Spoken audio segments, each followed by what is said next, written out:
We sit down and focus on Shelton, brought to you by our Community Credit Union. We got two great guests to talk about this upcoming, well, continuing, I guess, fire season, as we've already seen some fires around the area. Central Mason Fire and EMS. Mike Patty is here, as well as Captain Whitehouse. Casey, good morning to you. Morning, Mike. Good morning. Good morning. Thanks for coming on to talk with us about these things. So May has been pretty dry. Correct, yes. Unusually dry, and as a result of that, we've already had 8 wildland fires in our fire district and several other sizable events for this time of year in the county. Is that a increased number, more out of the norm? Very much so. We have had some seasons where we've had April fires, but getting this many fires in May is pretty unusual for us. What are you and Central Mason Fire and all of the county really doing then to kind of get ahead of this? There's two things we're doing. There's what we're doing in-house to train and prepare our firefighters for the fire season, and then there's the community risk reduction activities that we're doing out in the community to help folks prepare their house, their property, to be defendable against wildland fires. So right now we're in the middle of certifying and training about 27 new wildland firefighters throughout the county. Every fire district in the county has some folks that are in that training that will allow them to go out and fight fires in the county and statewide. We've also done the training for us to recertify all of our current wildland firefighters, both at Central Mason Fire and all the other county fire districts. So we're certified and prepared and ready to go out to suppress wildland fires in our respective fire districts. And again, if we're requested to go out under state mobilization. We've had some big fires over the years. We were talking earlier this morning about a side note with the pet parade, but in that was a conversation about DART, the Disaster Animal Rescue Team, which kind of born out of the Deckerville fire from 15, and then last year was Scatter Creek. What do we see, and how are we going to hopefully try to not have those types of things happen again? Good question. And so speaking for Central Mason, we've done a lot of work to work cooperatively with the Department of Natural Resources. We have joint jurisdiction throughout Mason County, the fire districts, and the Department of Natural Resources for wildfire suppression. And so we've been working with them on response planning to where we get more resources out the door when we receive a 911 call of a wildland fire. And then the other thing that we started doing after the Deckerville fire, we adopted what we call wildfire severity staffing guideline, where if we forecast something like low relative humidity, high wind, high temperatures for a day, that we'll bring in extra staffing to the fire department. And so usually we have about 7 or 8 firefighters on duty every day, and this will allow us to get up to like 10 or something like that. And so we can dedicate a unit just for wildfire response. So if we have other folks out on EMS calls, motor vehicle accidents, that type of thing, we can get a timely response to those wildfires. Wow, that's amazing. Dry May, and we're on the edge of June here. What's the forecast looking like for this month? The seasonal outlook for June, July, August, and September will come out June 1st. And so we're currently still working off of the May predictive services outlook. And so what the May one forecasted for was that we were going to be in a neutral summer. And so neutral doesn't necessarily mean average. It means that it could go either way. It could be above average, it could be below average, it could be average. But based on the weather patterns that we're seeing so far, that it probably the needle is a little bit more towards above average in terms of fire behavior and fire potential. Mike, let's bring you in on this now and talk about, I know a lot of the purview you have is inside homes, and as you guys, and we have talked over the years of ways that homeowners can protect themselves, building fire lines around and making sure that if they have big trees, you watch out for the roots that can travel the heat there through those things. But then when it comes to burn bans and things like that, how does those determinations come out? You guys work with ORCA and things like that? With DNR is the lead agency that puts in the burn bans, and those come in usually first part of July is when DNR starts looking at putting in the burn ban until usually mid-October. Yeah. And then our county will follow usually soon after. What we ask our citizens to do is provide what they call a defensible space, and that's providing a space of non-combustibles between the homes and their yards.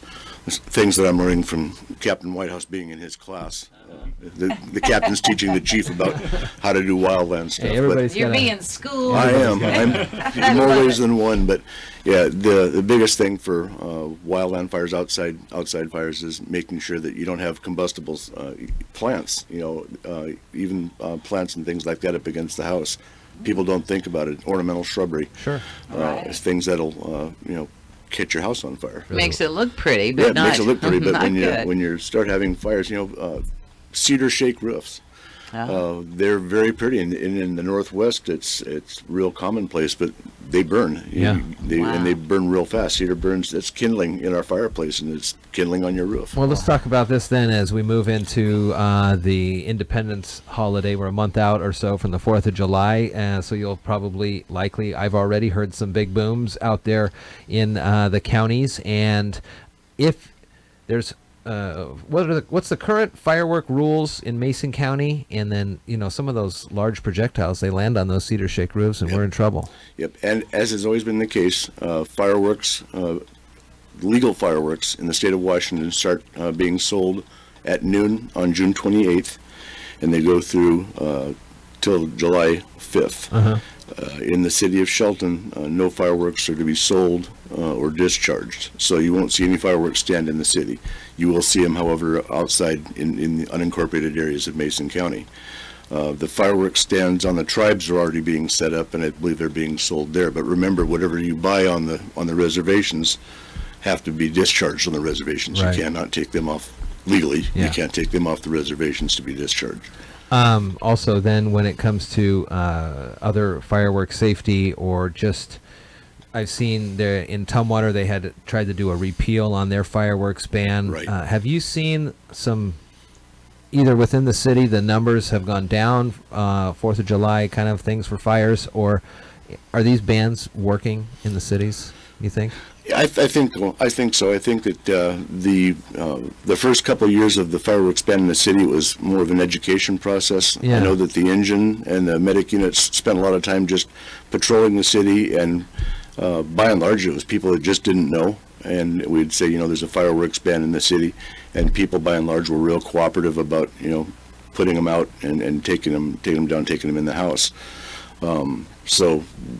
So far, education has worked. We're still hearing them. Sure.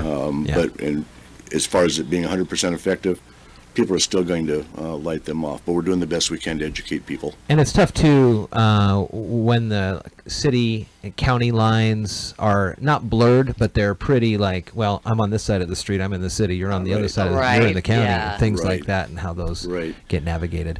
What are some other ways that people getting ready for maybe a backyard barbecue, or as the summer gets warmer, should you have a bucket of water on hand if you're going to be doing any sorts of fires, even barbecues and stuff like that? Well, the city as well as the county have regulations for what we call recreational fires. Okay. There's no burning allowed in the city with the exception of recreational fires. You can have a small recreational fire to roast your marshmallows or do your s'mores. But it has to be a certain amount of distance away from your house. You have to have a garden hose available. Has to be attended by an adult. And it's all the rules are posted on our website, and it's common sense. Yeah. Sure. It's all common sense. But you can't believe what the guys find when they go out to won't get called for quote unquote illegal burns. Sure. So yeah, just use your common sense. And then if a full burn ban does get put into place, which usually happens late summer, there's a reason for that. Yeah. And it's not because we wake up one day and say, oh, it's really hot or really dry, we're gonna completely shut down burning. It's because DNR, and Casey can attest to this, it's all done scientifically. It's done because of the low relative humidity, high temps, the winds, the conditions are just right for anything to just catch fire. Is that a change these days of more conversations between the larger organizations, DNR, Fish and Wildlife, those types of places, and the smaller Central Mason Fires and things like that? Are there more conversations had nowadays than in years past to help kind of say, not do a blanket burn ban, but Right. a specialized one or a Yeah, I think singled out one? by and large, I think that all the organizations are talking more and more cooperatively, and everybody sees what the issue is. It used to be that it was just one size fits all. Yeah. And everybody's come to realize that we're not. It doesn't work that way. We all have our individual climates and needs. Yeah. So yeah, the organizations all talk together, and we come up with what works best for each area. I mean, And technology alone is probably, they know when it's going to be dry. They know when the big winds coming in or something. and they So- have the technology, like you said, to even pinpoint lightning strikes and things like that. So it's right Wow. on there. Correct. Yeah. If we have what we call trigger events, so those lightning episodes, those wind episodes, that type of thing. And every once in a while you get caught by surprise, but by and large we can at least predict those about 24 hours out. Wow. I mean, heck, great. if Vicki and I can do the weather, I mean, you guys have got, I'm sure, even way better technologies to In know 4 exactly minutes, what's it's going going to rain. Sure, you know exactly what's going on. Very cool. Well, Very nice. we look forward to seeing Central Mason Fire throughout the parade and Forest Festival weekend. I know you guys have some other things working on, so you are up to snuff on your skills. But it'll be good to see you out there, and we do, of course, thank you for what you do. Casey Whitehouse and Mike Yes, Patty, mad respect for the fire for department. sure, for our focus Thank you. on Shelton. Good.